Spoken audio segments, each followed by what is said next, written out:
Hello everyone. आज हम शुरू कर रहे हैं एक बहुत ही इम्पोर्टेंट और interesting unit, introduction to the constitution of India under the topic constitutional values and fundamental duties.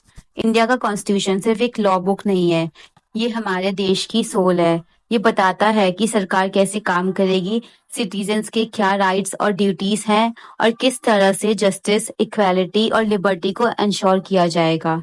इस यूनिट में हम समझेंगे की कॉन्सेप्ट्स जैसे federal Republic, rule of law, separation of powers, sovereignty, socialism, democracy, secularism और सर्वधर्म समभावा। ये सब वैल्यूज हमारे कॉन्स्टिट्यूशन के फाउंडेशन है, जो एक यूनाइटेड, स्ट्रॉन्ग और डाइवर्स भारत बनाते हैं। So let's start with the introduction. Introduction to the constitution of India. The constitution of India is the highest law of the land. ये एक स्ट्रॉन्ग फाउंडेशन की तरह काम करता है, जो बताता है कि गवर्नमेंट कैसे चलेगी, सिटीजन्स के क्या राइट होंगे और हर एक व्यक्ति, चाहे लीडर हो या आम नागरिक, को कौन से रूल्स फॉलो करने चाहिए ताकि पीस और जस्टिस मिल सके। ये अडॉप्ट हुआ था 26 नवंबर 1949 में और इफेक्ट में आया था 26 जनवरी 1950 में। इसको हम रिपब्लिक डे की तरह सेलिब्रेट करते हैं। Importance of Constitution. It provides a structure to the government.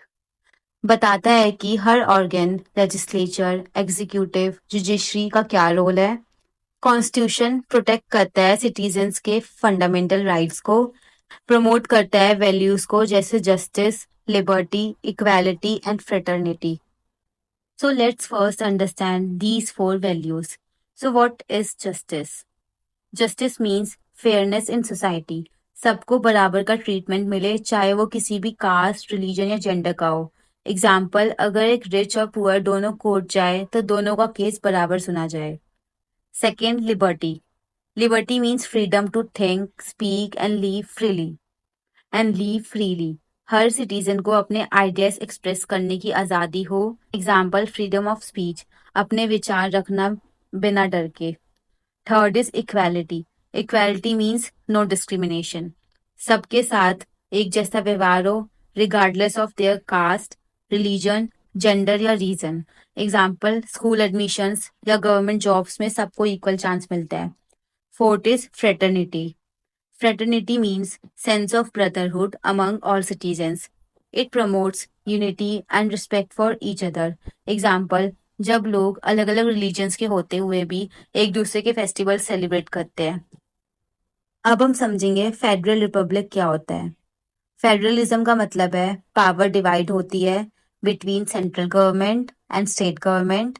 Republic का मतलब है कि head of state means president elect होता है, ना कि वो किसी राजा महाराजा की तरह जन्म से पावर में होता है। थ्री लिस्ट होती है, union list only centre makes loss, example defence. State list only state makes loss, जैसे पुलिस लेवल मैटर्स संभालना।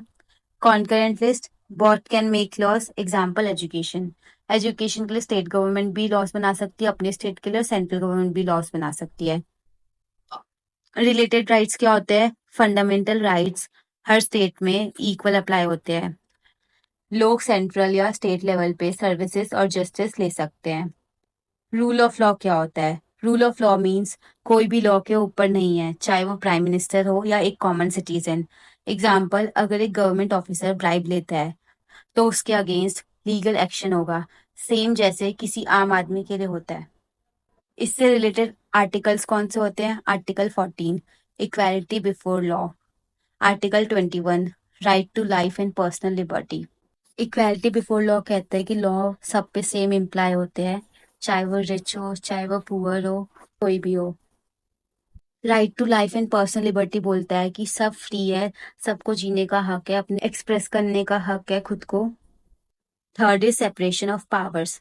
पावर तीन ऑर्गन्स में डिवाइड होती है, लेजिस्लेचर, एग्जीक्यूटिव, जुडिशरी। लेजिस्लेचर का फंक्शन होता है लॉ बनाना, एग्जाम्पल पार्लियामेंट ने पास किया एजुकेशन लॉ।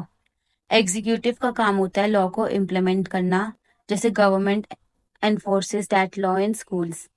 जुडिशरी का काम होता है लॉ को इंटरप्रेट करना कि वो लॉ वर्क कर रहा है नहीं कर रहा है, जैसे courts check if laws are constitutional और नॉट। पर्पस क्या होता है? चेक्स एंड बैलेंसेस मेंटेन करना, पावर मिसयूज से बचाना। रिलेटेड राइट्स क्या होते हैं इसके? Article 32, right to constitutional remedies. Judiciary के पास पावर होती है सिटीजन्स के राइट को प्रोटेक्ट करने की। Next is sovereignty. Sovereignty means India is completely independent, अपने डिसीजंस खुद लेता है फॉरेन प्रेशर के बिना। Example, India signs trade deals और joint alliances independently. Citizen rights क्या होते हैं? वोट करने का अधिकार है लोगों को, अपनी गवर्नमेंट चूज करने की फ्रीडम है, अपने विचार एक्सप्रेस करने का अधिकार है। Second is socialism.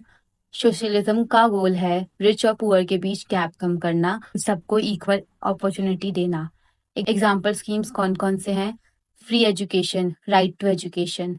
MNREGA rural employment provide करता है, मीन्स विलेजेस में एम्प्लॉयमेंट प्रोवाइड करता है। मनरेगा की फुल फॉर्म होती है Mahatma Gandhi national rural employment guarantee act. Subsidize health and ration schemes provide करना। रिलेटेड राइट्स क्या है? Article 21A, right to education कहता है वो। Directive principles, part 4, guide government to work for social justice. Third is democracy, जिसको हम लोकतंत्र बोलते हैं। Democracy means people rule, government लोगों के द्वारा लोगों के लिए बनती है, हम लोग ही है जो गवर्नमेंट को चूज करते हैं। एग्जाम्पल, लोकसभा, विधानसभा और पंचायत इलेक्शंस। पब्लिक इश्यूज पर प्रोटेस्ट या डिबेट कर सकती है। रिलेटेड राइट्स क्या है? आर्टिकल 19 के अंदर freedom of speech and expression, हम एक्सप्रेस कर सकते हैं अपना व्यू ओपनली, कोई हमें रोक नहीं सकता, हमें राइट है, हम एक डेमोक्रेटिक कंट्री में है। Article 326 right to vote provide करता है, हर एडल्ट वोट कर सकता है जो 18 से ऊपर है। Next is secularism. सेकुलरिज्म का मतलब होता है इंडिया का कोई ऑफिशियल रिलीजन नहीं है, स्टेट हर रिलीजन के प्रति न्यूट्रल होती है। एग्जाम्पल, आप किसी भी रिलीजन को फॉलो कर सकते हैं, सरकारी पैसा किसी एक रिलीजन को प्रमोट नहीं करता। आर्टिकल्स कौन कौन से आते हैं? आर्टिकल 25, फ्रीडम ऑफ रिलीजन, सब अपने रिलीजन को फॉलो कर सकते हैं, नहीं तो किसी और के रिलीजन को भी फॉलो कर सकते हैं अगर उनका मन है तो। वो फुल्ली फ्री है, उनको कोई नहीं रोक सकता, कोई भी सरकार नहीं रोक सकती। Article 26, manage own religious affair. Article 27, no tax used for religion promotion, tax को रिलीजन प्रमोशन के लिए यूज नहीं करा जाता। Article 28, no religious teaching in government schools, कोई भी पर्टिकुलर रिलीजन को नहीं पढ़ाया जाता किसी भी गवर्नमेंट स्कूल्स के अंदर। नेक्स्ट इज सर्वधर्मा संभावा, इसका मतलब है सभी धर्मों का सम्मान, सिर्फ टॉलरेंस नहीं रिस्पेक्ट भी है। एग्जाम्पल, पब्लिक इंस्टीट्यूशंस में सभी फेस्टिवल सेलिब्रेट किए जाते हैं, स्कूल्स इंटरफेथ प्रेयर्स ऑर्गेनाइज करते हैं। वैल्यू क्या है? Promotes national integration, builds peace and harmony in a diverse society. तो अब हम कुछ फंडामेंटल राइट्स भी पढ़ लेते हैं जो फाउंडेशन है कॉन्स्टिट्यूशनल वैल्यूज का। The constitution gives 6 fundamental rights, article 12 से लेके 35 तक। First is right to equality, which means no discrimination, equal law protection, abolition of untouchability, कोई भी कास्ट रीजन में डिस्क्रिमिनेशन नहीं होगा, हर किसी को इक्वल राइट है। Second is right to freedom, हम बोल सकते हैं, हम कहीं पे भी मूव कर सकते हैं, हम कोई भी प्रोफेशन फॉलो कर सकते हैं, कहीं भी रह सकते हैं। Right against exploitation, ban on forced labour, human trafficking, child labour, अगर कोई भी ह्यूमन एक्सप्लॉयट हो रहा है तो फोर्स लेबर के अगेंस्ट बैन है, ह्यूमन ट्रैफिकिंग के अगेंस्ट बैन है, चाइल्ड लेबर के अगेंस्ट बैन है। Next is freedom of religion, practice preach and propagate any religion, हम जो चाहे वो रिलीजन फॉलो कर सकते हैं। Fifth is cultural and educational rights, जैसे प्रिजर्व कल्चर होता है, आदिवासी लोग ट्राइबल पीपल जो है उनको राइट है, उनका एक्सप्लॉयटेशन हम नहीं कर सकते। इंस्टीट्यूशन मैनेज कर, एजुकेशनल राइट भी है, जिसको जितना पढ़ना है वो पढ़ सकता है और हर बच्चे को राइट है कि वो एजुकेशन गेन कर सके। Sixth is right to constitutional remedies, हम लोग कोर्ट भी जा सकते हैं अगर हमारा कोई भी राइट वायलेट होता है तो। अब हम समझेंगे fundamental duties of Indian citizens. Article 51A के अंदर आता है, introduced by 42nd amendment act 1976।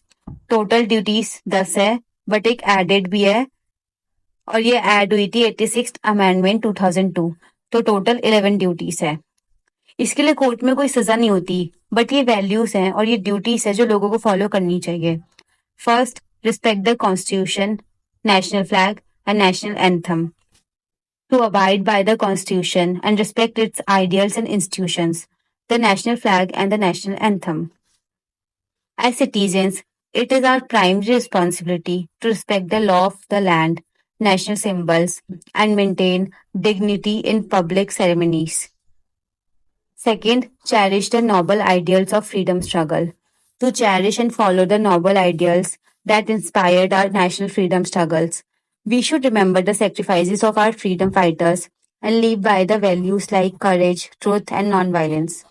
Third is uphold and protect the sovereignty, unity, and integrity of India, which means we must remain loyal to our nation, not to do anything that harms India's independence, unity, और border security. हमें अपने nation की safety पे ध्यान देना है और कुछ भी ऐसा नहीं करना है जो हमारे इंडिपेंडेंस को और बॉर्डर सिक्योरिटी को हार्म पहुंचाए।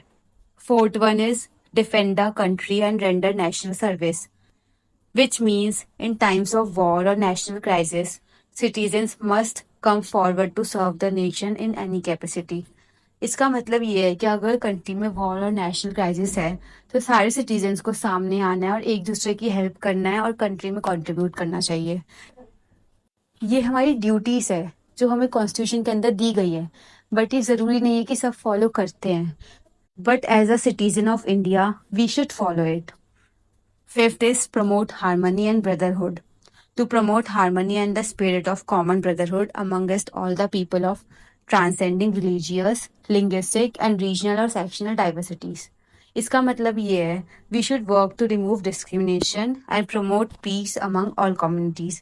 हम लोगों को discrimination eliminate करना है सोसाइटी से। Sixth is value and preserve the rich heritage of our composite culture.